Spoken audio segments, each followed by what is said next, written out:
জানালার কাছে জমে থাকা জলরেখাগুলো মিথিলার চোখের জলকণার মতোই ধীরে ধীরে গড়িয়ে পড়ছিল।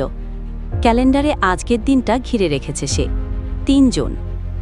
আজ তার জন্মদিন, অথচ দিনটা যেন আরও এক উপলক্ষের জন্য অপেক্ষা করছে। ৫ বছর আগে এই দিনে আরেফ তাকে বলেছিল, একদিন যদি হারিয়ে যায়, বিশ্বাস রেখো, আমার ভালোবাসা কখনো হারাবে না। তখন মিথিলা হেসে বলেছিল, হারিয়ে গেলেই খুঁজে এনে আবার বকাঝোকা করব। কিন্তু সেই হাসিটা হারিয়ে গেছে। আরেফও ঠিক ১ মাস পরেই হঠাৎ করে নিখোঁজ হয়ে যায় সে। পরিবার বলেছিল দেশের বাইরে গেছে, কেউ বলেছিল চলে গেছে নতুন জীবনের খোঁজে। মিথিলা কিছুই বিশ্বাস করতে পারেনি, শুধু প্রতি জন্মদিনে লিখে গেছে একটা করে চিঠি। চিঠি ৫।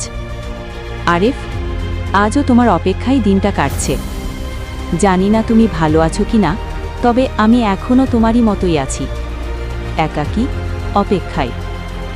যদি কোনোদিন আমার এই চিঠিগুলো তোমার হাতে পৌঁছায়, বুঝে নিও আমি এখনও ভালোবাসি। মিথিলা চিঠিটা লিখে কাঠের বাক্সে রাখছিল। ঠিক তখনই ঠক ঠক, দরজায় কড়া নাড়া শব্দ।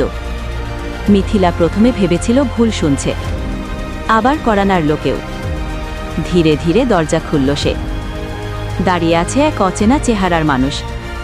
চুলগুলো পেকে গেছে, চোখে ক্লান্তি, কিন্তু মুখটা, সে কিছু বলেনি, শুধু হাতে তুলে দিল একটি চিঠি। পুরনো হলদে হয়ে যাওয়া খামে লেখা ছিল মিথিলার জন্য। শেষ চিঠি। মিথিলা, তোমার থেকে না বলে চলে যাচ্ছি, কারণ আমি জানি যদি বলি তুমি আমাকে যেতে দেবে না। ডাক্তার বলেছিল আমার সময় কম, মাত্র ৬ মাস, কিন্তু তোমার চোখের সামনে ভেঙে পড়তে পারতাম না। তুমি যেন তোমার জীবনে এগিয়ে যাও। তবে যদি কোনোদিন ফিরি, যদি কোনোদিন ফিরে আসতে পারি, শুধু একটি কথা বলবো, আমার ভালোবাসা কখনো মরেনি। আরেফ। মিথিলা নিঃশব্দে কাঁদছিল। ৫ বছর, ৫টি চিঠি, একটি শেষ চিঠি।